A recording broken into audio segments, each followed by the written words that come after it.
Hi, I'm James Bennett. I'm a global educator and dog groomer, really. That's what I identify myself as. I love teaching and grooming dogs and getting to see clients' dogs, but also helping people learn to be dog groomers. Hi, my name's Kirri Jacobson and I am a dog lover and an owner of multiple successful grooming salons and schools across the world.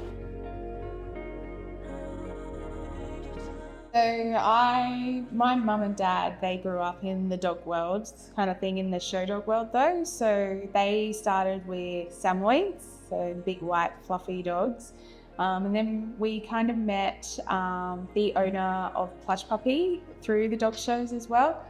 And she had huskies, so I got involved in that, and I knew them from whenever I was 3 years old, and then it's kind of just gone on from there. And I said to my mum, I was like, I want to have huskies, I don't want Samoyeds. So then when I turned 10, I got my first husky, and then it kind of just went from there. Then I met James, and then now I'm showing poodles now and breeding the huskies. So it's just a flow-on effect.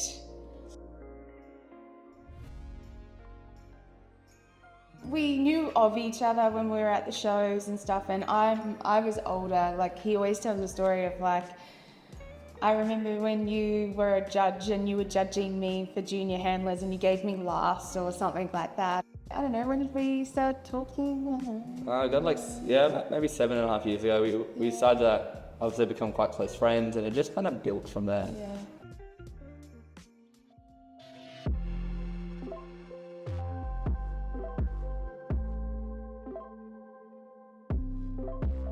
So with our Brisbane salon, so originally we started just with that. I think we bought the business for $5,000, and that was literally just the phone number, the clientele, and the socials. And then we kind of built it up from there, from this little salon in Geebung.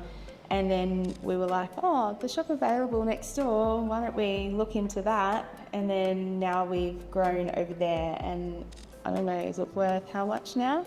We went from a business when we bought it that was like $300,000 a year loss to a business that's nearly making $1 million a year in revenue, and with a team of 10 or 11. So for us, it was just such a amazing piece to be a part of. When we first started, it was just James working in the salon by himself, and then to have a team of 10 is crazy. And then since then, we've now then gone to Melbourne and have done the same thing, basically. We had this school in Brisbane, and then we decided to start a grooming academy in Brisbane, which is my James Bennett Grooming Academy.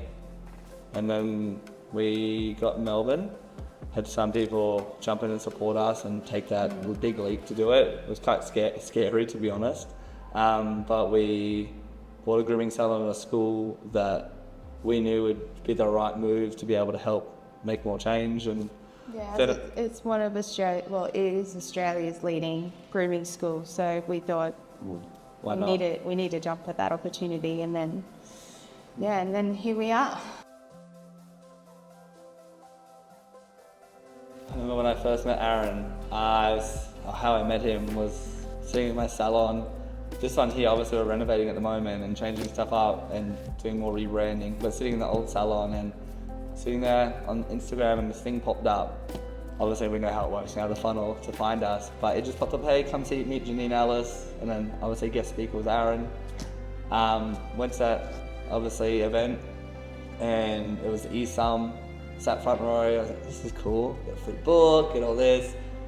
Janine Alice didn't come out straight away, as we all get to know later on, but his knowledge was so impressive. And then obviously went from there and went to Empire Mastery, and Kirri and I went along, and he delivered a message on, I think it was the second day, that hit me. Growing up quite poor myself, like housing commission, single mom, siblings, we didn't have the best life, and she always tried her best, but Aaron sharing his message, saying they had a very similar thing.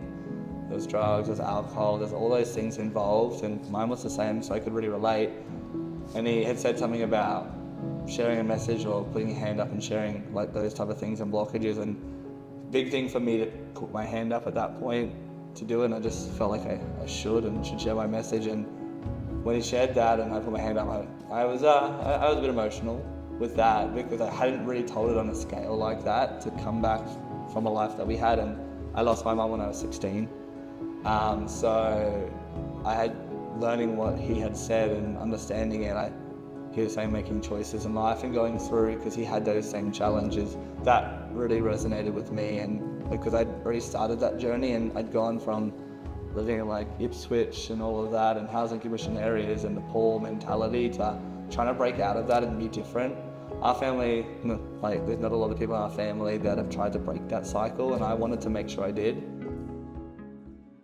Having Aaron say it about himself and his wife, and he's like, yeah, so my wife's in government, etc. And I'm like this, and Kirri's like, and when he said it, Kirri looked at me, and he looked straight at us and looked down, and Kirri's like, fuck my life, this is it. She was like, this is what this is our life. And he looked at us exactly when he said it and kind of laughed, because we were laughing about it. She's like, and from there it's just, yeah, it's pretty funny.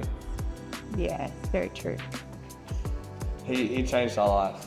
They absolutely changed our life in so many ways. And I remember he said something to us at one of the immersions, the life immersion, and to me, just to kind of get out of our own way. And we were doing stuff a lot. We'd done a lot.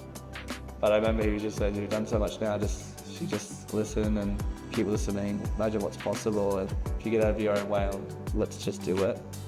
He said something different than Kirri, but that there just kind of set our year up. And that was nearly a year ago now, and it took us on the craziest journey.